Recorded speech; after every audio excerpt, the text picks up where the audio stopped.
Assalamualaikum warahmatullahi wabarakatuh. Di sini kelompok saya akan menjelaskan tentang kepribadian dan konsep diri dalam pandangan psikologi lintas budaya.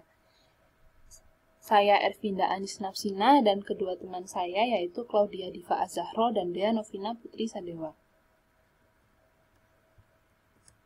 Yang pertama, apa itu kepribadian? Kepribadian adalah seperangkat karakteristik perilaku dan pengalaman individu yang stabil. Tampilan atau pola perilaku dan pengalaman yang dapat dibedakan ini disebut ciri-ciri kepribadian.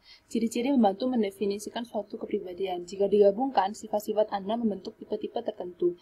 Individu yang menunjukkan kombinasi sifat yang serupa dianggap termasuk dalam tipe yang sama. Dan di sini kita akan mengkaji dan menyambungkan dengan budaya. Apakah budaya berpengaruh terhadap kepribadian perilaku seseorang? Yang pertama, konsep yang menjadi pusat kepribadian yaitu locus control.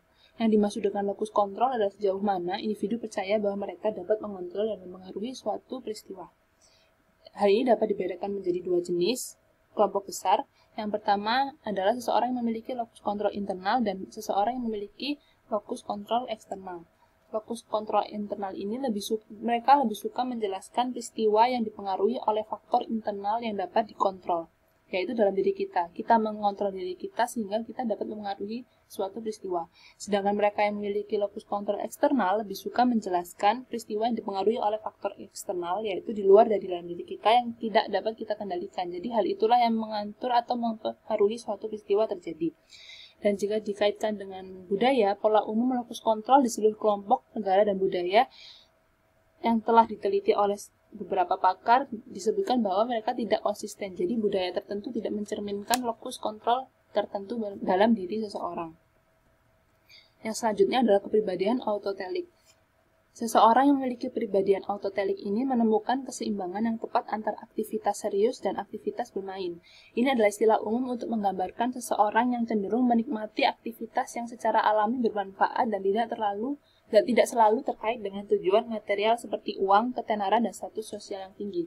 Jika dikaitkan dengan budaya, hal ini berkembang di berbagai macam belahan dunia dan generasi yang lalu. Seperti contohnya yaitu 4 kebenaran mulia yang dimiliki oleh agama Buddha. Sehingga dapat dikatakan bahwa budaya juga sangat mempengaruhi kepribadian autotelik seseorang.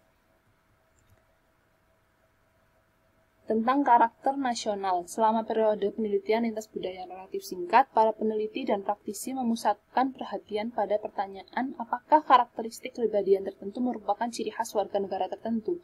Karakter nasional adalah seperangkat fitur perilaku dan psikologis utama serta ciri-ciri yang umum dirasakan oleh kebanyakan orang di suatu negara atau suatu budaya.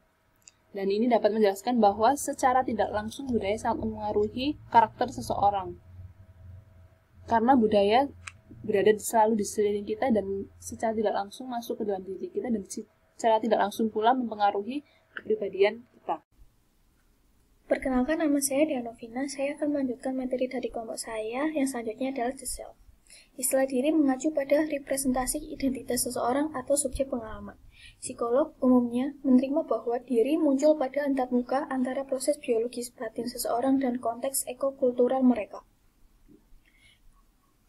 Kedua dunia internasional dan eksternal ini membentuk persepsi diri kita dalam berbagai cara yang dapat mencerminkan karakteristik paling menonjol dari budaya tempat kita hidup. Seperti contohnya itu sama berabad-abad, bentuk utama organisasi sosial di India itu adalah sistem kasta, yang telah memperkuat ketimpangan dan hierarki di antara warga negara India. Oleh karenanya itu, warga India memandang diri mereka sendiri dan hubungan interpersonal mereka lebih terstruktur secara hierarkis daripada warga Amerika Serikat. Dan yang selanjutnya adalah kategori yang berhubungan dengan diri dan seks. Di lintas budaya, seperti yang kita pelajari, masyarakat membagi individu ke dalam berbagai kategori. Etnis dan kebangsaan adalah hal yang sangat umum. Wanita dan pria mungkin adalah kategori yang paling umum dari semuanya. Biasanya muncul di berbagai aplikasi dan formulir online. Oleh karena itu, gender telah menjadi faktor yang sangat penting yang mempengaruhi pengetahuan kita tentang orang lain. Selanjutnya adalah the sexes and the intersex. Dalam konteks kepribadian, istilah seks mengacu pada ciri atau ciri anatomis dan fisiologis laki-laki dan perempuan. Dua jenis kelamin yang biasanya ditetapkan dalam semua budaya dengan melihat genitalia luar bayi baru lahir. Orang yang ditunjuk bayi laki-laki atau perempuan yang baru lahir secara resmi menetapkan jenis kelamin untuk individu baru. Dan anak yang sedang tumbuh dan bertahun-tahun kemudian, individu yang dewasa mengikuti aturan, adat istiadat, dan persepsi yang sesuai dengan standar perilaku dan budaya dari jenis kelamin yang ditetapkan. Dan yang selanjutnya adalah traditional cultural views of the sexes. Selama beberapa abad, agama telah menjadi sumber utama pengetahuan dan set tentang perilaku pria dan wanita.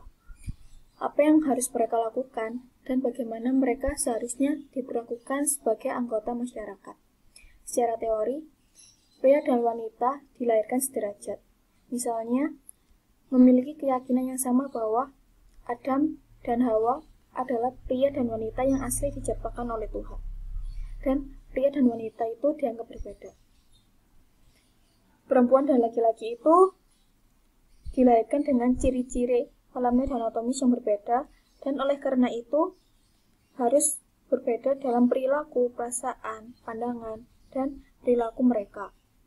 Sebagai ilustrasi, dokter dan filsuf Prancis Lamettrie menulis bahwa pria memiliki otak dan syaraf yang kokoh sehingga memiliki ciri kepribadian dan pikiran yang lebih kuat daripada wanita. Atau sebaliknya, ia menulis bahwa pada wanita gairah lebih kuat daripada alasan, dan oleh karena itu wanita rentan terhadap kelembutan atau kasih sayang. Dan yang selanjutnya adalah evolving view of the sexes. Studi modern berfokus pada menemukan fakta fisiologis genetik atau evolusi tertentu yang membentuk menjelaskan seks sebagai kategori biologis. Penelitian kontemporer juga mendukung pandangan seks sebagai variabel kontinu. Secara berkelompok, laki-laki dan perempuan memiliki ciri fisik yang berbeda. Seperti contohnya itu, tinggi badan secara kemungkinan besar ditentukan secara genetik, dan keseluruhan pria lebih tinggi daripada wanita.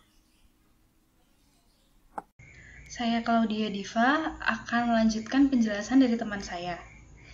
Gender sebagai konstruksi sosial. Identitas gender adalah penentuan nasib individu atau refleksi diri yang kompleks untuk menjadi laki-laki, perempuan, intersex, atau tidak. Misalnya, pertimbangan androgini kombinasi, koeksistensi, perpaduan karakteristik perilaku, fitur, dan refleksi pria dan wanita. Itu semua dapat dipengaruhi oleh faktor lingkungan, pengalaman hidup, dan interaksi sosial. Yang selanjutnya adalah peran gender. Peran gender adalah stereotip yang diberikan kepada perempuan atau laki-laki yang biasanya tertanam pada norma-norma budaya dan ditransmisikan dari satu generasi ke generasi berikutnya. Seperti contoh, kalau laki-laki itu memiliki kekuatan fisik dan ketegasan.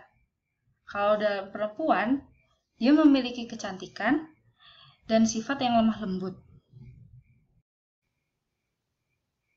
Selanjutnya adalah persepsi yang berkembang pada orientasi seksual. Seperti yang kita tahu bahwa pada zaman dahulu, homoseksual dan biseksual dianggap sebagai suatu penyakit, kecacatan, atau abnormalitas. Sedangkan pada masa sekarang bisa kita lihat sendiri, banyak di negara-negara maju, bahwa mereka menerima homoseksual, biseksual bukan lagi sebagai abnormalitas, tetapi sebagai suatu kewajaran dan keberagaman manusia.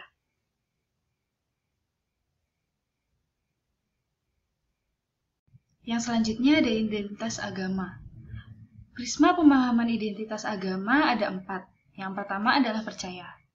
Percaya adalah menerima dan meyakini adanya sesuatu yang maha besar, maha kuat, dan maha tahu. Di poin ini, kita dapat membedakan orang yang mempercayai Tuhan dengan orang yang ateis. Kemudian ada ikatan. Ikatan yaitu hubungan individu dengan Tuhan dan bagaimana individu tersebut berkomunikasi dengan Tuhan. Yang ketiga ada acting, yaitu bagaimana individu tersebut melakukan ajaran-ajaran agamanya. Dan yang terakhir ada milik. Sebagai penganut agama, kita pasti tidak sendirian. Ada banyak di sekitar kita yang menganut agama yang sama dengan kita.